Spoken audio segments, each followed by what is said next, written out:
Started. Thank you so much for joining us today for this the 2022 EARN Conference webinar series. My name is Iris Wagstaff, and I am a STEM program director at the American Association for the Advancement of Science, or AAAS, and I'm also the program director for our EARN Conference and our EARN Initiative. We are excited for this first webinar in our 2022 webinar series today, titled Funding Your Academic Career and Boosting Your CV, Applying for Fellowships. So this is very timely. Thank you for joining us today. Feel free to continue introducing yourselves in the chat.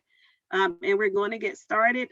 So I'd like to start off giving you a little bit of information about AAAS and then about the EARN program if you are not familiar with the program. So the purpose of this webinar series is really an extension of our Emerging Researchers National Conference in STEM, which I will tell you about in a minute. But the American Association for the Advancement of Science, or AAAS, is the host for this webinar today. If you are not familiar with AAAS, many people know us by Science Magazine.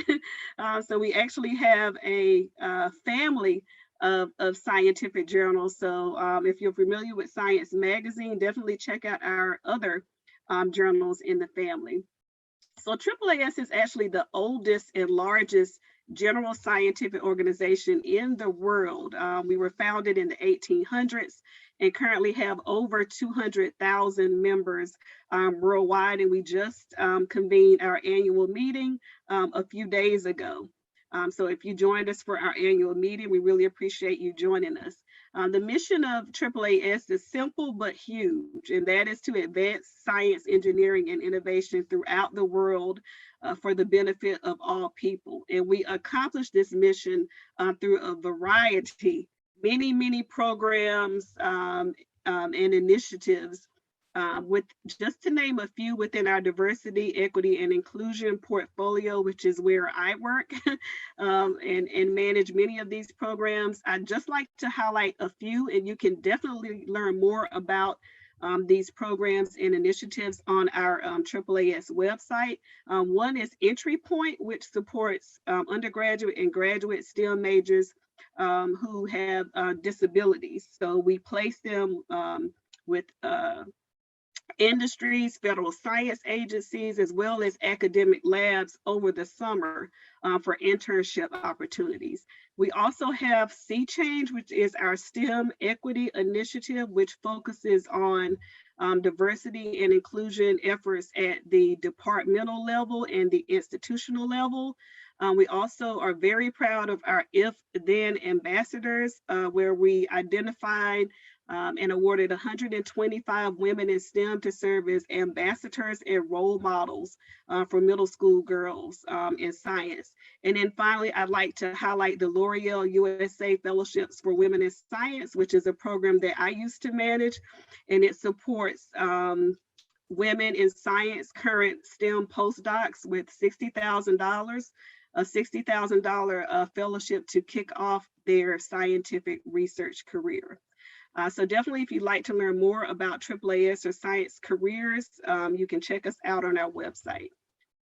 Next, I'd like to just mention a little bit about the EARN conference. Our first EARN conference started in 2011. Unfortunately, due to the pandemic, we were not able to convene a conference this year or last year, but we will be on deck for next year in February.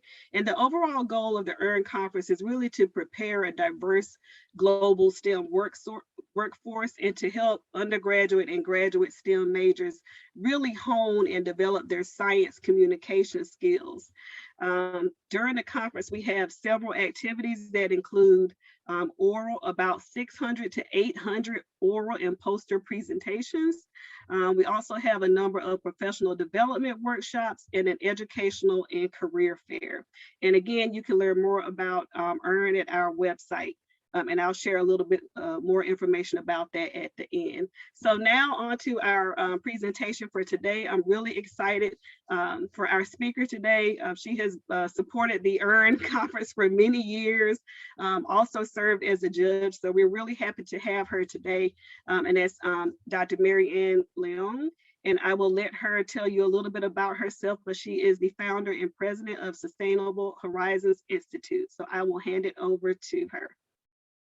Great, thank you so much, Iris. I'm delighted to be here, and I appreciate that kind introduction and opportunity to have been involved in ERN from the actually from the beginning. I went to the very first conference and have gone every year that they had one. I know everyone was very sad that the last couple years we weren't able to have one, but we're all looking forward to next year when we can.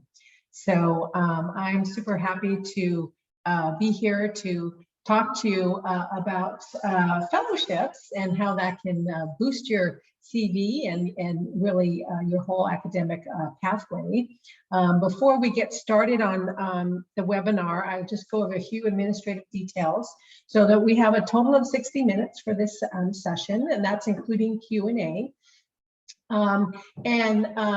As far as interacting with you, we really want this to be an interactive session. So I very much not just encourage, but welcome you to, ask a question or make a comment or whatever throughout the session. So we'll be monitoring. You can just raise your hand if you want to, ask a question verbally, or just put something in the chat, and we'll just try to get to the questions as quickly as possible once you put them in there. And like I say, feel free to ask throughout. This really is all about you and helping you with your pathway. So I love it when you ask questions and interact. So I'm here to try to help impart some knowledge that I've gained over the years that will be to your benefit. So about me, I kind of give this background mostly to provide a context for why I'm presenting this webinar. I was lucky to have been a recipient of a fellowship myself for my graduate career. It's the Department of Energy Computational Science Graduate Fellowship.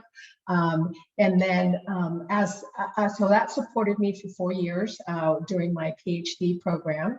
And then I was lucky as an alumna of the program later on to be asked to go and actually go back and run the program. And I was tasked with take a great program and make it even better. So I did the best I could with that and really enjoyed it. So I mention this because what I can share with you today is some insights from both sides of the equation, right? So as having been someone who applied for a fellowship, and then also as someone who had been running the fellowship. Just to give you a little other background about me. So because of my involvement with fellowships, I became an active member in an organization that's run by the National Academies of Science and Engineering. It's their fellowship roundtable, and it's an organization where people who are running fellowships would, all get together twice a year and talk and, share ideas and learn about each other's best practices. And I've been lucky to have been an invited speaker several times in that. So also, can come with the perspective of not just this one particular fellowship program that I was associated with but many of the other ones. So now I'm working at a nonprofit organization called Sustainable Horizons Institute, and we are dedicated to developing the workforce with a special eye towards diversity and inclusion. We also do work in the community, and most recently I served on a congressionally mandated study that was also run by the National Academies, and the study was of the NASA University Leadership Institute. So with that, we can get a little bit started here. So, I think the idea of this session is to kind of think about where you're headed in your career. You're probably at different stages of your pathway, and think about so where are you heading, and what does that pathway look like? So for some people, I know, in talking with a variety of people at different levels of their academic career, it might look like a maze, especially if you're coming from one of the underrepresented groups, where maybe you don't have a lot of people ahead of you to kind of show you the ropes and help you find your way. So that's not at all uncommon for it to look like a maze. I'm hoping today we can help you find your way through some of those twists and turns. For some people, not sure where it's going to lead, and that also is really, really common. You know, you kind of think, oh, well, this is the right thing to do, and I'm interested in this, but not kind of sure where it may go. That's also something that happens to a lot of people. And I can say from experience myself, I'm a first generation scholar. So I didn't have anyone ahead of me, kind of, no one was a scientist and no one had done a PhD or anything like that. So I was kind of like not really sure, had to find my own way. But I can say that you can find your own way and blaze your own trail. There's lots of resources out there to help you do that. And for some people, it might feel pretty dangerous, like this big bridge over this giant gully. Like if you fall off, who knows where you're going to go. But you know, that might be part of the challenge of doing this, you know, taking on this journey for yourself. And most certainly, I hope that your path never looks like this, where it kind of collapses under you. And today we're going to hopefully give you some tools and ideas about how to make sure you have the scaffolding so you don't have a collapsing pathway. But if you do, you can always just pick yourself up and continue on as well. So with that, the idea for today is that I'm going to start out with just a few questions, and so we can kind of get to know, I can get to know you a little bit, and you guys can get to know each other as well. And then I'll talk about, first of all, why you should even consider applying for a fellowship, and then what's involved in that if you do decide to, and I strongly encourage you to. I'm going to just give a little brief survey of some of the possibilities and then some tips about applying. And like I say, I'm happy to take questions throughout the session. So for the starter questions, hopefully, I think Tarek is going to drop in the chat this poll, and I'm going to go over here. And so you can click on the link or go to the URL described up here, pollev.com/MarianneLeon407. So if you log in there and you can answer, look, all right, people are already found it and getting in there. So just tell me what your current status is in terms of your academic status. All right, so we've got some undergraduate and doctoral and postdocs and faculty. Very good. Let you keep going there. As you can see, this is a really nice little tool. It dynamically updates as you answer your questions. I'll make this a little bigger. There you go. Okay, good. All right. Okay, it looks like we have stabilized on answers, and oh, there's another one. Good. Okay, so we've got quite a few doctoral students and some postdocs and some undergrads. Okay, very good. Thank you for sharing that. So it's nice to kind of know who's out there and what kind of your background is. I'll do my best to try to customize for you, but I think what we're describing here will help all of you, even people who are already past like your formal education and postdocs. Okay, so then we have another question here, which is just kind of a, how are you feeling today? You know, and you can just type in an answer, you know, type in some text and you'll see what happens here. And this is, you know, we really appreciate you coming in to join this. We know we're all living on Zoom and in various virtual modes, but well, I'm super happy, always delighted to see people to join. So being confused or tired, okay, good.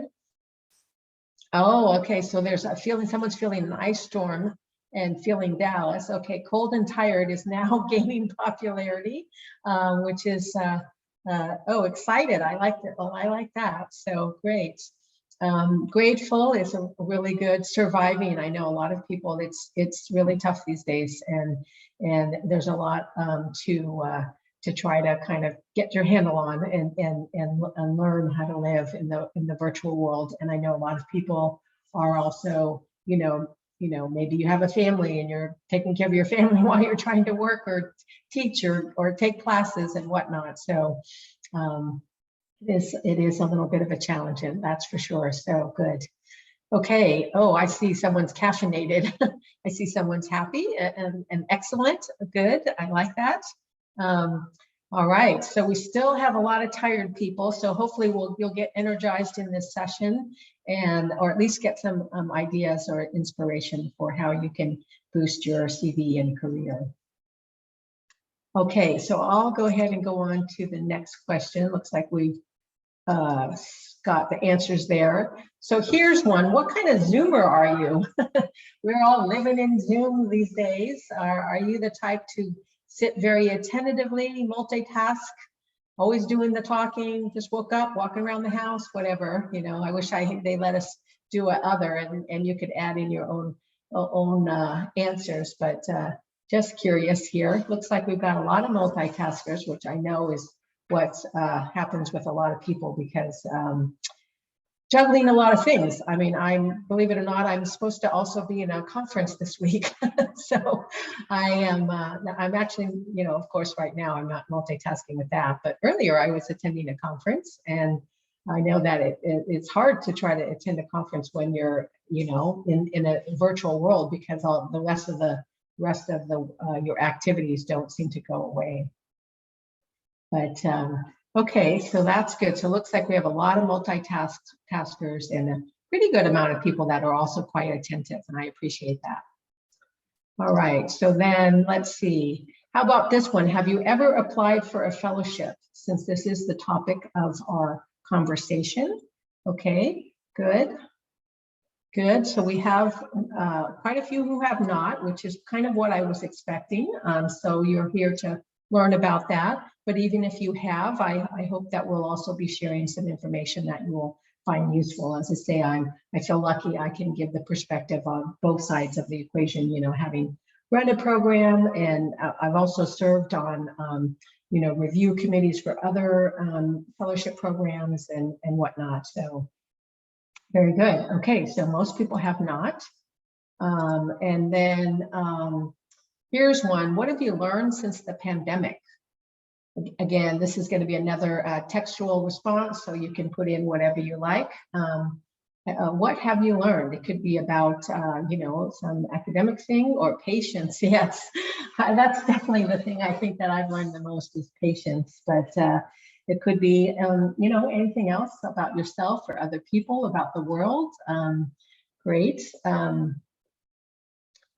So communications, resilience, hybrid, yes. What is it like? Well, the world of hybridness is really something else too. I think that's more challenging for me than all virtual or all in person.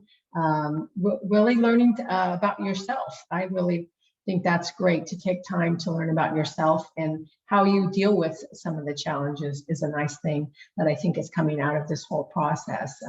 As difficult or at times it may feel, but I think there are a lot of really positive things that's coming out. Communication is another really important thing, because when you're living virtually, you do find that you really have to be able to communicate well to survive in this world, and communicate differently, I think, is another thing that comes up.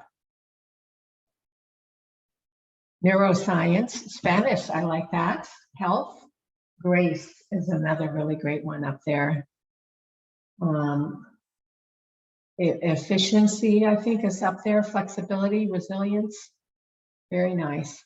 Some really great things that people are learning throughout this process. So that's really nice. Empathy, that's a really good one. I appreciate that. Okay, so I think there's one more question. Okay, here we go. So what are your career plans? So wherever you are now, are you planning on continuing with school, or going into academia, getting a postdoc, working at a government research lab? What are you thinking you're going to do here? Get a postdoc, maybe something else?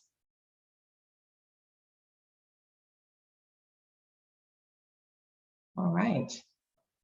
Okay, so it looks like a lot of people interested in the academy. So almost 30% for tenure track and others for research. A lot of people are going to continue in school. Good. Get a job in industry. Government labs is, that's an area where a lot of people don't know very much about it. And I am lucky that I've been involved in a lot of activities and we run programs associated with government labs. So I'm happy to chat with people about that if they ever have an interest in that. Okay, great. So it looks like tenure track has one out so far. Continuing in school is second place, followed by getting a job in industry, academic research, government lab, and something else. Okay, great. All right. Well, that is all the kind of initial questions that I wanted to go over. Let's see. This one is where I want to be. I'll bring my slides back up. It's going to let me. There you go. Okay. All right. So just as a reminder, if you have some questions, feel free to ask them. All right. So next, I'm going to talk about why you should even apply for your own funding or in the form of a fellowship. And I will mention that I noticed, there's people at various levels. A lot of people think of fellowships, mostly for graduate school, but there's a lot of postdoctoral fellowships, of course, and then there's a lot of fellowships for when you're a professional, right? So Iris had mentioned the L'Oreal fellowship for women in science, and that is for people that are already, have their PhDs and they're starting their career. So there's many for early career, and then there's others that are, at any point in your career. And actually, I have a fellowship right now. It's called the Better Scientific Software Fellowship, and I'm certainly not in school, and I'm not early career either. So. But in terms of why it's important, if you're wondering, if it's not, clear to you, first of all, that it provides, if you're in school or even in a postdoc, it provides a security, right? So you get a fellowship and you have, money that's already set aside for you to support you for X number of years. So the security of having your funding is a big deal. If you're a student and you're in grad school, and you don't have a fellowship, then you kind of have to rely on your advisor's, funding and him being able to put you on a research allowance, as a research assistant, or else, you'll have to be a teaching assistant. Many people enjoy that, but it does take away from your research time. It also gives you a great deal of independence in that if you are, say, supported by your advisor on their research grant, then you are, going to have to do work related to that particular grant. That grant is going to be focused on a particular problem and a particular approach or whatnot. Whereas if you have your own fellowship, very often you get much more freedom in terms of what you would want to do. And that was certainly my case. And I'll talk a little more about that. There is a lot of prestige, of course. So this is where you can really boost your CV because having a fellowship, and when people see that on your CV, it's going to automatically, help you rise to the top, because everyone knows that the fellowships are competitive. And so that means you got like a little gold star that's on your record. And then lastly, the thing that a lot of people don't realize is that there are very often many programmatic benefits that come with the fellowship. And again, I'll share the experience that I have, and I know there's many others as well. So some of the benefits, of course, people think, initially, of course, right off the bat about the financial benefits. So fellowships tend to pay more than, let's say, if you're a postdoc or a graduate student or even a professional. A lot of times, the amount of stipend that you'll get through a fellowship will be higher than what you would get at as a research assistant or a teaching assistant. And sometimes it's significantly higher. Some of the named postdocs at the Department of Energy National Laboratories are significantly higher, like 6 digits or more higher. I mean, 6-digit figures for a stipend. So they're really quite rewarding on a financial perspective. But then beyond that, it's just going through the process because of having to write a research proposal if you haven't written one before, describing, researching the different opportunities that are available, and then being in touch with your letter writers. There's at the end, I'll talk about the art of securing reference letters, and that in of itself, being able to learn that process and get good at it, it will serve you throughout your career, not just for, say, 1 or 2 fellowship applications that you put together.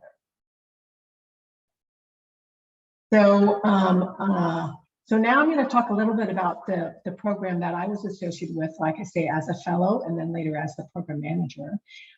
In terms of what it included and why it was, appealing, was that there was a yearly stipend. So of course I got, a certain amount of money, which I could use for living expenses and whatnot. It was definitely higher than what I would have received as a research assistant.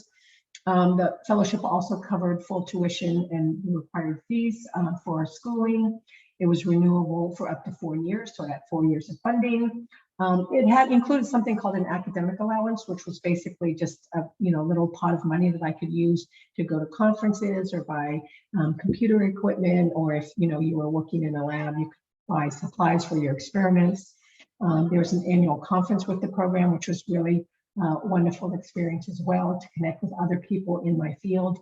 So I'm by training a computational scientist, which is it's a field that's been around for several decades, but still, in terms of the academic environment, there are more computational science, like mostly they're like programs, or there's aren't really very many departments. So on my campus, it was hard to kind of get a lot of identity associated with my particular field because there wasn't a computational science department. So being part of this fellowship was a way that I could do that. I could connect with other people that were doing similar work.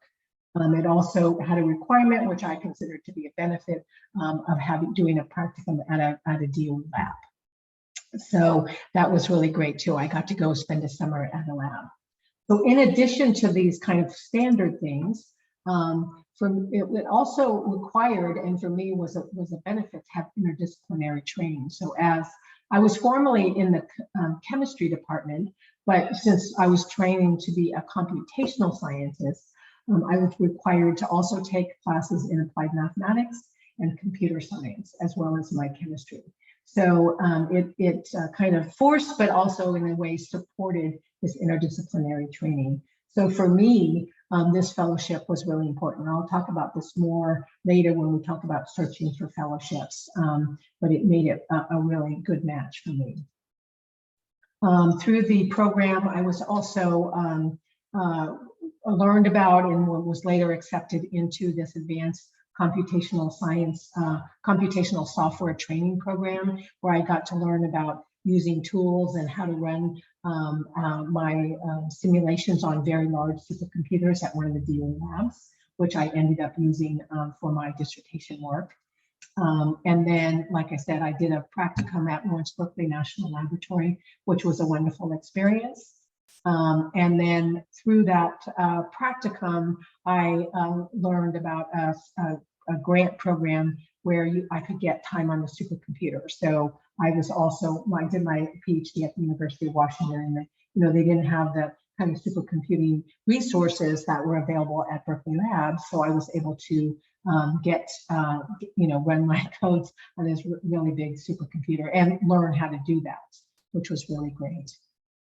And then when I was using the system, I also was able to get what's scaling reimbursement, get into the scaling reimbursement program. So I wanted to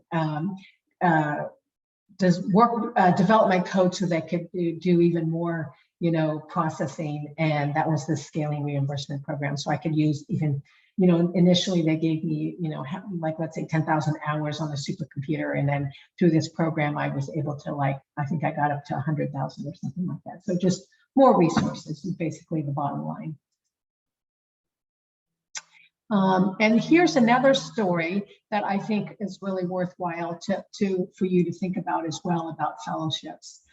Is through this fellowship program. So now I'm kind of fast forwarding to when I was a program manager, and when I was in the managing the program, there was a young fellow named Sarah Richardson, and so she was in the program and she was finishing up. And when she was finishing, I said, well, so what are your plans? What would you like to do? And she mentioned that she was interested in going to Berkeley Lab as a postdoc. So I kind of facilitated things for her, and she ended up getting a named postdoc, which again is extremely prestigious and very financial rewarding. And then, so she was working there and I stayed in touch with her. And then later on, I introduced her to a colleague of mine, Damien Mousson, who's a mechanical engineering, who was also happened to be in Berkeley. So they, you know, got introduced to each other. Sarah had recently founded a biotechnology company called Microbiome, and there's an article here about her company. And Damien, it turns out, just ended up deciding to be an angel investor in her company. So that is quite a lot of stories about connections and whatnot. But the idea is then, you know, being associated with fellowship programs.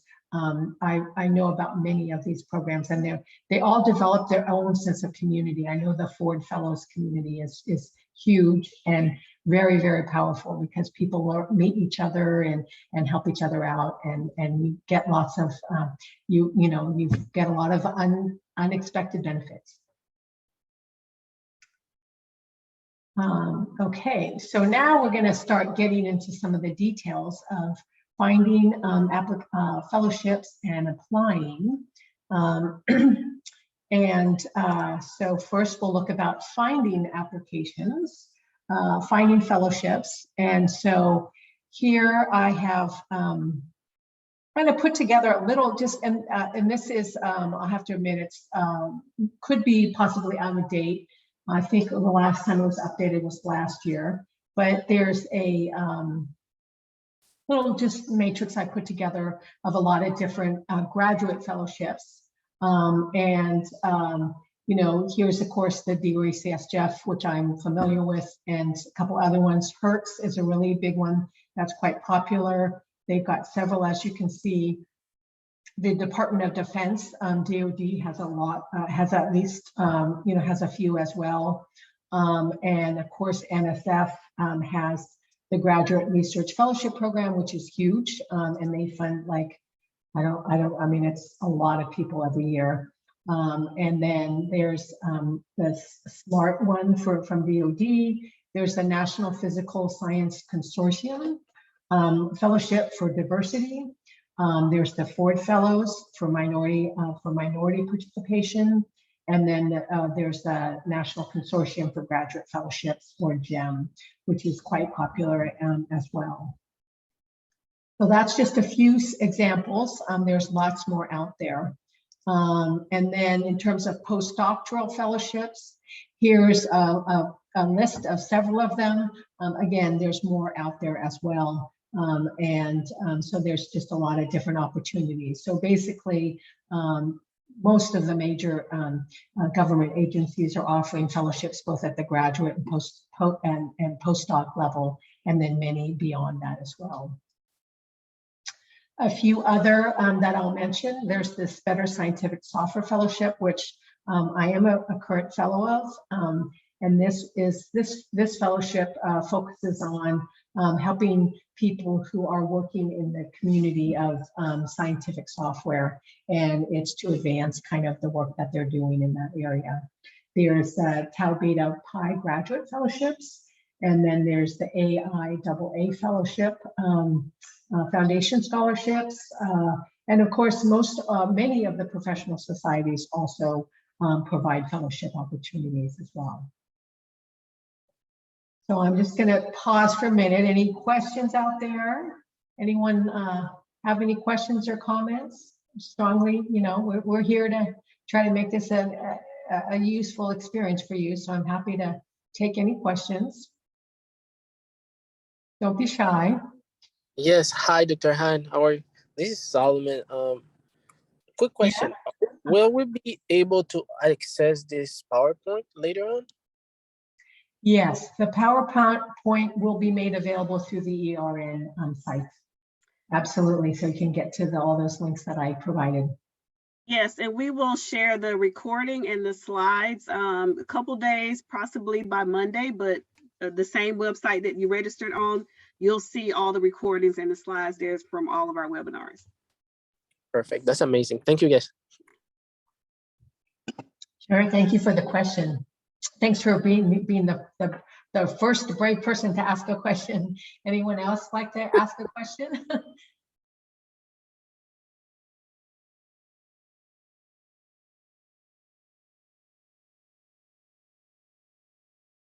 Okay, I'll continue. I would have another question in that case. Sure. I'm a biotechnology student, not really on the engineering side. Is there something for biotech student or life science, I guess? Absolutely. I'm sure there are life science and biotech fellowships out there.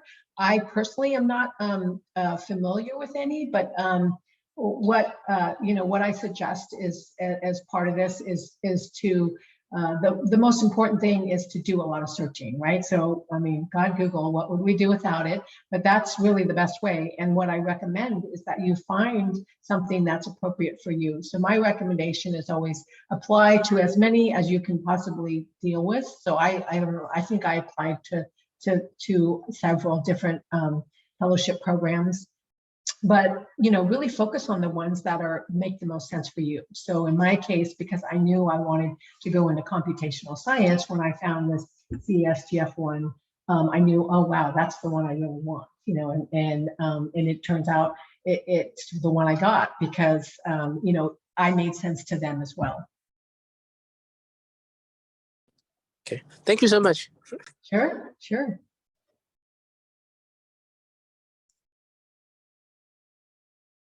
So yeah, so actually, and that's what's on my next slide is that basically the idea is that there are lots and lots of fellowships out there. You do, you have to do your homework, but it can pay off for you, because I do recommend you try to focus on the ones that are best for you and match your interest, and the fellowship provides what you want. So for some people like CSGF, there's a lot of requirements. You have to take extra classes, you have to do a practicum, and so on and so forth. And some people don't want to do that. They just want to kind of get through school. They just want to be supported. And so that fellowship isn't right for them. So you want to make sure that the fellowship is right for you, as well as hopefully, once you look at that and you find that there's the intersection between what you want and what they are trying to fund. That's what makes the difference, right? Because every fellowship program, they have their own mission, and they want to do something. So in this case of the fellowship that I got, they are trying to train a new kind of scientist, a computational scientist. And so in my case, that's what I was trying to do. So it made perfect sense that they would want to fund me, and that I would want that funding, right? Because it was a requirement that I get all this extra training. But for me, what it turned out to be is really a way for me on my graduate program to be able to say, you know what, I have to take these classes, so you're going to have to give me the time, because sometimes your advisor is going to want you to get on to do research right away. And I had much more many more classes I had to take than my peers because of the fellowship. I ended up, I liked it because I wanted to get the training, and I got to have an opportunity to do graduate level coursework in math as well as computer science. So, but that wouldn't make sense for everybody. We had a question in the chat, Marianne, which is a good question. Do undergraduate fellowships exist? That is a great question, and am aware of undergraduate scholarships, which is kind of a similar idea to a fellowship, but they mostly call them scholarships. But it's similar in the sense that you tend to get like a stipend, so you get money that you can use towards school. The amount that you get will vary by the program. I've not heard of many that have a lot of requirements like some of the things that I described, but I would look for the term scholarship instead of fellowship. Unless, Iris, are you aware of any undergraduate fellowships that you'd like to talk about? Yeah, no, they're mostly at the graduate level, but I would like to mention, I would be remiss if I did not mention the fellowship that impacted my life Yes, the most, which was our AAAS Science and Technology Policy Fellowship. I have actually been fortunate to work in all 4 sectors. I started out in the chemical industry as a research scientist for Dow Chemical for 15 years, and then I transitioned to STEM education research and wound up in science policy through the AAAS Science and Technology Policy Fellowship. So I definitely would like to mention that. If anybody is interested in that fellowship, you have to have completed your PhD. But if you are in engineering, they accept master's students with a number of years of experience. So definitely go to our AAAS website and search Science and Technology Policy Fellowships if you are interested in those. They pay very well at the equivalent of a GS-13 in the federal government, which is between 90 and 100,000 to start. So definitely wanted to mention that fellowship. Thanks. Great. Thank you, Iris. Yes, I know that. I know several people who've been AAAS S&T fellows, and not only is the benefits that Iris mentioned, from what the people that I know that got that, it was just like an opportunity to go to DC and work in an agency and learn and all kinds of stuff about what the other side of the other side of the equation and what it's like on the DC side of funding things, or working in an agency like NSF or whatnot. So some wonderful opportunities. Great, thanks for mentioning that.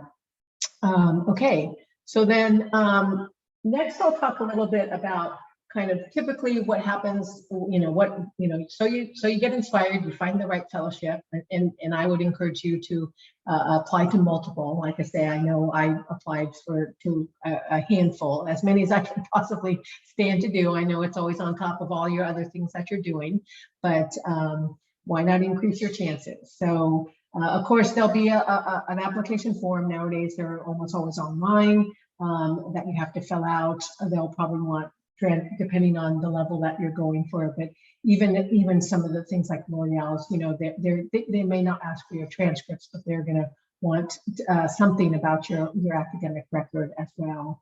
Many require GRE scores, and almost all of them require some kinds of essays. Typically, the essays will be something about a research statement or a proposal, and very often there'll be something to describe kind of your motivation and whatnot. And of course, they all are going to ask for reference letters. And just I didn't initially put this on there, but I thought, well, because everyone knows this, but I'm just in case, I just want to emphasize that it's up to you to make sure that all of your materials are received and that they're received on time. Because many of these programs, just imagine how many applications they get. They do not have to give you a break if you miss something, and they're not going to accept the dog ate my homework excuse. So, and many of them, like, they're just set up the system so they close and they absolutely won't accept anything else. So, so you get your materials in, you find the right fellowship, you just get inspired to apply, and you put in your application, you get all your materials, and then what's going to happen as far as you're concerned? Maybe it kind of goes into this void but something happens on the other end once you press that button. So here's a little bit about what I know about review processes. So most always programs will use external review committees. That means they get people that are in the field who are, you know, maybe considered experts or just involved, you know, very active members of the field to serve on review committees. There's often, sometimes there's a multi-tiered level. I've seen that many times where there will be a first level of review and then a second level, maybe even a third level. And, you know, each time you kind of have to, you know, make it through the cut. You can be guaranteed that your application will be reviewed by at least 2 people, and very often many, many more. Something to keep in mind about the reviewers, depending on what kind of fellowship you're applying for and how specific it is, very often could be the case that someone is reviewing your application that is not in your specific subdiscipline, or maybe even in your field. You know, in science, we say we learn more and more about less and less, right? So we get very, very specialized. And so there's a smaller number of people. And I would say it's probably pretty unlikely that you're going to get multiple people that really, really understand at a detailed level your science and what you're doing and what you're trying to do. So what does that mean? Is that you need to make sure that when you write those essays and you present yourself, you present it in a way that someone who's not an expert at the level that you are will be able to understand what you're talking about. So if you get too detailed into too much jargon, it's really a fine line, because you want to make sure that people know that you know what you're talking about. So you have to show off a little bit, but you have to show off in a way that it's very understandable for people who don't have the level of expertise that you do. So that's, I think, a really important piece of advice that I can share with you, because I've certainly seen it many times where, you know, you dive way into all the details. You'll lose people. Learning how to write, and to write about your interests and your research in a way that is exciting and understandable is really the best thing you can do for yourself throughout your career, because it really will make a difference. People will respond that way. So, and I can say, I know that I've served on one of the fellowship programs that AAAS runs, which is just for chemical sciences. But even within chemical sciences, there's so many specialties. You know, I would be reading people that are doing experimental organic chemistry or synthesis, or, you know, something like that, which I took organic chemistry, but I could not understand the detailed level of some of the scientists and what they were doing. So that's what the bottom line here is. You can count on people reviewing your application that really don't have that level of detail that you have in your science. So then with all this, hopefully you're kind of getting excited about the idea of applying for fellowships, but you might be asking yourself, can I actually win one of these things? Of course you can. Lots of people do win them. But what is it going to take in order to have a really good application? And I think that it's really important to make a compelling story that, you know, basically you're selling yourself, and you have to create a compelling story of yourself, and you evidence that story through all of the things that you're going to be submitting. So you submit an essay, you submit your CV, you know, your GREs and everything. So for all the undergraduates that are on this webinar, take this to heart, because, you know, right now you're building your academic record, okay? And even in grad school, you're still building your record for the next stage. You're always at a point where you're building your academic record and your career, and you're building your CV. So it's never too early to start thinking about, hey, I'm going to want that fellowship later on, and what do I have to do? So think, you know, that you're going to have to do your transcripts. So make sure you get good grades on your tests, you know, and in your classes, and that you're, you know, if you're publishing papers and you're doing all the things that will make you look impressive so you have a really good CV. And, I hope you do those things because you really care about those things and they're interesting to you as well. But, so the first thing I say here, like interesting research, well, I would say also not just interesting research, but interest in research if you're going for a research-based fellowship, right? So show that what your interests are and whatnot, and your excitement for that. People really do respond to hearing about why you're interested and why you're doing this. Of course, if you have any extracurricular activities or research interests that you're pursuing, that is good. And basically, what you really, when you're applying for fellowship, what you're really trying to sell is your potential, right? You have a certain record, but you're also saying, fund me for the next so many years because I have all this potential to do things. Many of the fellowships say they're looking for the next chemical sciences leaders or, the biotech leaders and whatnot. So show them their potential, show them why they should invest in you, because that's what they're really doing, is they really are investing in you. And then, of course, your story that you're telling also comes through the essays and your letters of recommendations. So I'll talk a little more about letters of recommendations, but again, it's, think of building relationships with people and demonstrating to them your capabilities so they can write those letters that are going to make you float to the top and really be different. Compelling letters of reference really go a long way. But those kinds of things don't just, the reason why people are able to write letters like that is because of their knowledge of you and your abilities and your potential.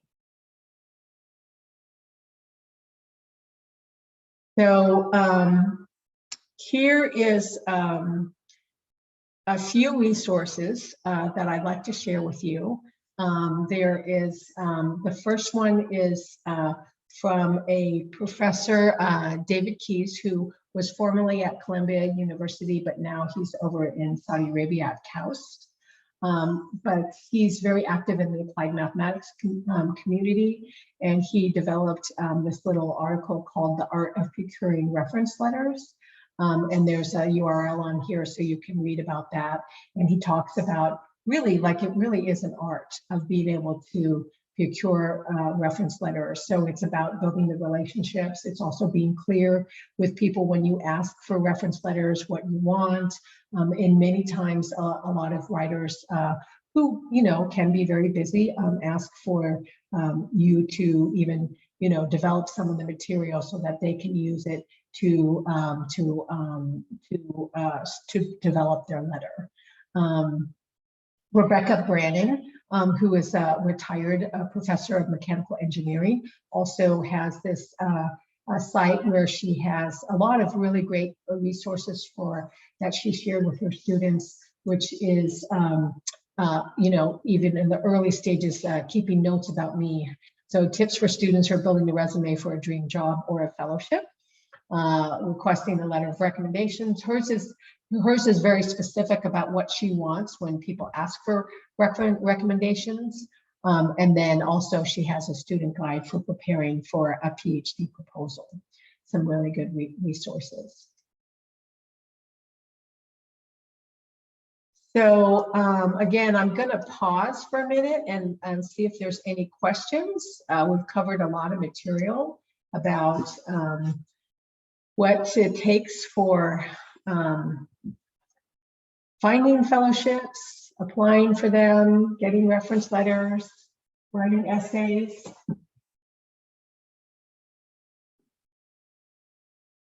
So who has applied for a fellowship? Who'd be willing to talk about that process and what kind of things they encountered in terms of what their requirements were and whatnot?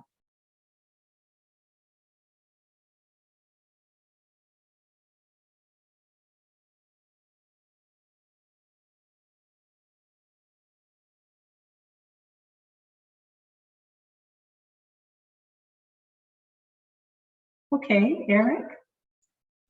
Yeah, so my question is that I'm not that oriented with regards to fellowships, right? That's why I took this webinar in the first place, right? So my question is that if we should start applying to fellowships or other fundings related to grad school or investigation, right? Can we apply to them as an undergrad, or should we apply it on the semester that we are going to graduate? Okay, that's a very good question. Thank you for asking that. So as an undergraduate, many of them actually do want undergrads to apply, like when you're usually like like if you're in your the year before you're going to graduate is when you start maybe looking into graduate school, and that's the same time I would suggest that you look into fellowships. Some of them actually prefer to get students applying when they're undergrads, because they want to, support you in your first year, and others maybe they won't. But you could, what I would suggest you do is do a little research and look into the ones that you think make the most sense for you, and look at their requirements. And usually you can tell by reading about their announcements and what they say and whatnot. First of all, whether they accept undergrads. And whether or not maybe that's a preference. But I would definitely say as an undergrad that you should apply for graduate fellowships. Let me know if you have any other follow-up questions. All right, thank you very much. Okay. Some other questions? Where are people at and what your situation is?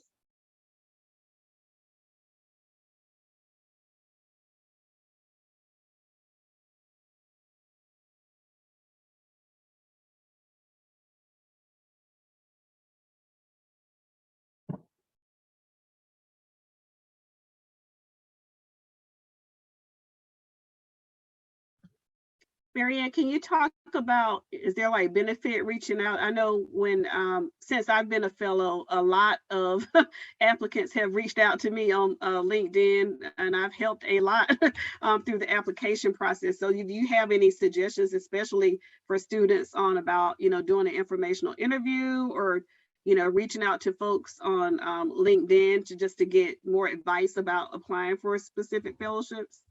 Yes, that's a great suggestion, and I absolutely agree, and thank you for responding and helping other people. Yes, and that happens to me as well. So if you're interested in a particular fellowship, I would definitely reach out to people. Many of the fellowship programs will list their alumni. That's probably how Iris, they found you, I assume, or you can find people through LinkedIn that they were a part of those fellowships. And I absolutely would recommend that you reach out to those people.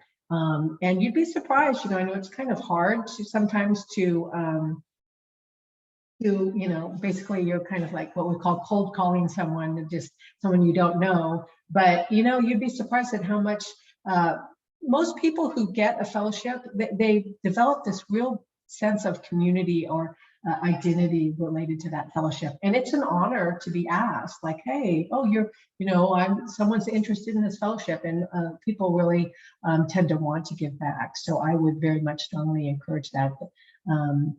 That you do reach out to people and learn more, and you just want to learn more about it to see if it's right for you, because really you do want to, the more homework you can do up front to help you get identified with the right fellowship, then I think it'll be better, because then you're going to be able to present your application in a way that's going to make more sense. Like you'll understand what's, more details about the program, who they're, what their mission is, what they're trying to do. If that aligns with you, then you talk about that in your essays, right? Yes, good. All right. Some other ideas, Iris, that we should chat about? I would love to hear more about from other people out there, but we can just keep talking. You were a fellowship recipient as well, right?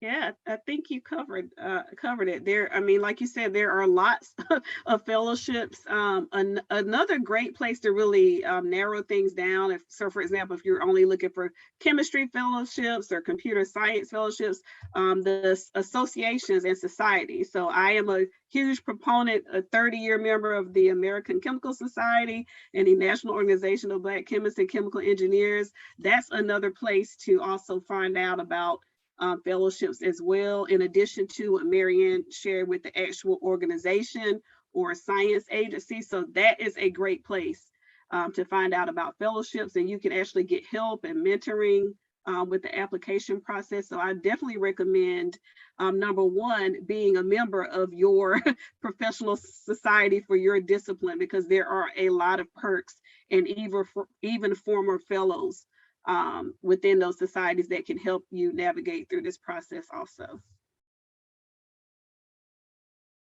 Right, absolutely. That's the thing that really amazes me, is like how many fellowships there are out there. It's really a lot. You know, when I was active in the Fellowship Roundtable, I mean, there was so many different organizations and from all different angles. And they, like I said, they all have different, you know, missions and what they're trying to do with the fellowships, you know, and that's what's really important, to try to match up, you know, your interest with the interest of the funder. And then that's kind of advice that's really good throughout your career, right? Because you're gonna, in some ways, you're always selling something yourself, so that you can get funding to do what you want, whether it's in the form of, you know, getting a job or getting grants or whatnot. You know, being really smart about how to approach that, and getting matched up with the people who are wanting to fund what you're doing. That's what it's all about, right? Matching those up. So I think we are out of time. I'm pretty sure Marianne will share her contact information if you think of other questions Right. after this. And Tarek, if you can go ahead and drop the survey link in the chat while Marianne transitions to her closing. Okay, it's good. Yep. Now just mention that AAAS ERN is going to be having a panel come up very soon with that's going to feature fellowship providers. So you should definitely plan to attend that, because that's where the funders will be there to talk about their programs and whatnot. So that'll be a great one for you. So yeah. Hey, so thank you so much, Marianne. Just a wealth of information and knowledge and tips that I think definitely has been beneficial to our audience today. So a big thank you to you. I also want to thank all of you for joining us. Please make sure to complete the post-webinar survey and let us know what you thought about today and future topics. As I said before, we will post the slides and the recording on our website. Definitely please visit our website for more information. And then I'm also going to drop some information about our next webinar. Hopefully you can join us on March 8th. We'll be with Marianne again on March 8th through April for another webinar focused on advancing your career and preparing for graduate school and postdoc. So definitely join us back on March 8th. Definitely please follow us on social media, and you can see our Twitter and LinkedIn account there. And if anyone would like to follow up with me specifically about the EARN initiative, I just dropped my contact information in the chat as well. So thank you again to Marianne, and thank you all for joining us. We really appreciate it, and have a great rest of your day. Bye, everyone. Thank you.